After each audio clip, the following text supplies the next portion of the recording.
Best known for hosting the long-running TV program Wheeler Dealers, Mike Brewer has had to endure many difficulties and considerable criticism during his career, which have over time built up to an unenviable reputation.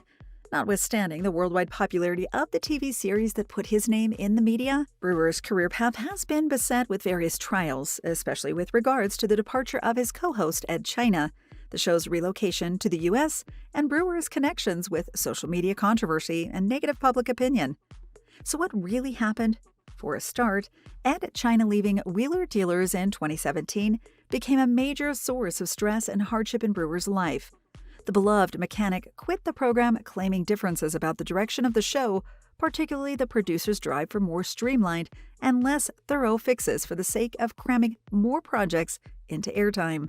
Fans who believed the show's authenticity was harmed without China's meticulous mechanical work rebelled widely against this decision, but the complaints fell on deaf ears.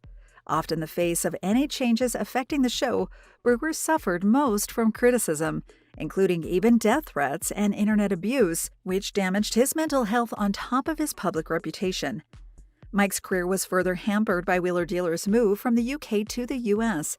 Originally loved for its emphasis on a wide spectrum of British and European automobiles, the program changed to mostly American vehicles throughout its U.S. run, deeply disillusioning many formerly faithful fans.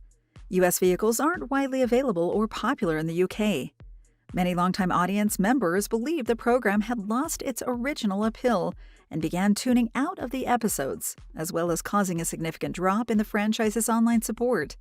Critics said that the show lost its unique attraction when its material started to resemble that of other U.S.-based automobile restoration programs, effectively turning it into just another car show. The host admitted these difficulties, but attempted to justify the action by saying that it expanded the audience and opened fresh creative possibilities, the former of which was blatantly false. Brewer's stay in the U.S. was greeted with conflicting opinions regardless of the type of band-aid he attempted to apply. The program continued to do well in terms of audience, but the internet hate aimed against him became more severe. He then began freely stating his contempt of social media, seeing it as a poisonous space exponentializing his personal problems. His mental health suffered further from the continuous mistreatment, which exacerbated his stress and even compromised his physical condition, because he resorted to alcohol to help deal with the negativity. Ultimately, even his public image as a car salesperson failed to work fully to his advantage.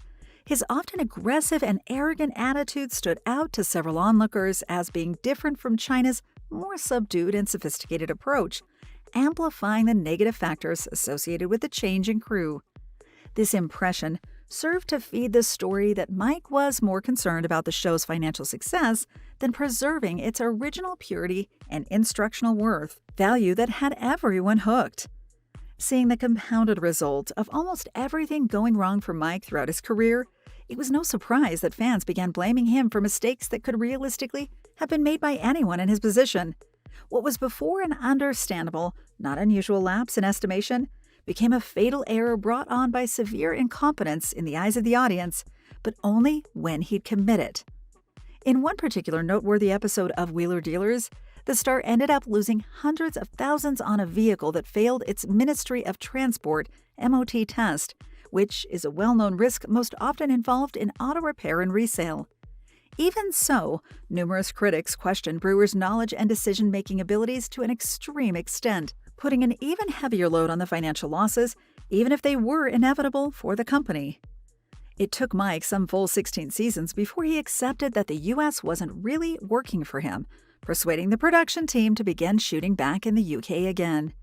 Given that antique British and European automobiles had been a mainstay for the show's original popularity, he saw the need of presenting a wider range of vehicles and returning to the roots of former success. This decision was also meant to allow the show to stand out from the oversaturated American vehicle repair and renovation industry, thereby separating it from the numerous copy-pastes that abounded in the viewers' minds. He also took on a brand new co-host named Mark Elvis Priestley, attempting to make up for the exclusion of everybody's beloved mechanic and cement things with the audience.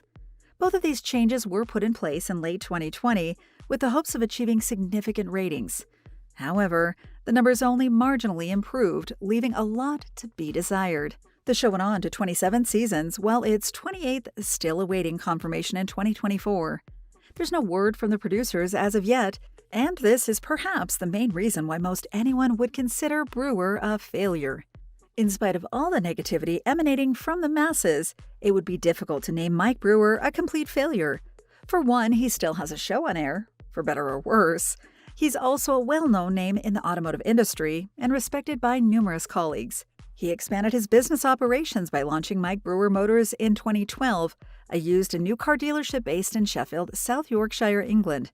The venture was nominated for Auto Trader Dealership of the Year in 2022, while the man himself launched the only existing annual awards for used car dealers in the UK.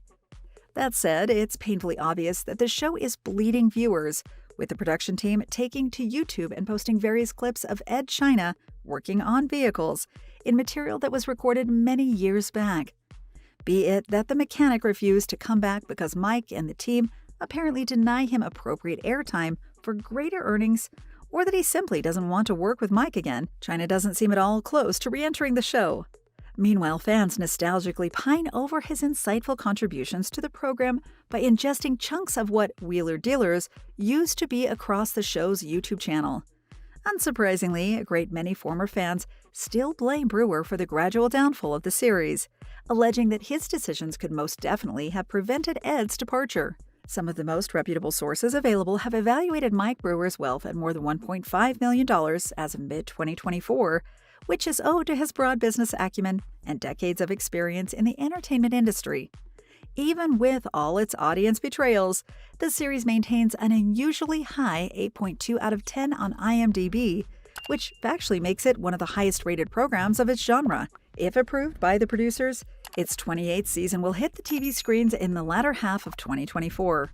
Otherwise, fans are effectively looking at the end of Wheeler Dealers after more than 20 years. Thank you for spending some time with us. Make sure to like and subscribe so you never miss another video. We also handpick these videos, which we recommend you watch next. You can talk to us on all social medias or ask a question in the comments below. Thank you for being with us, and we'll see you back tomorrow.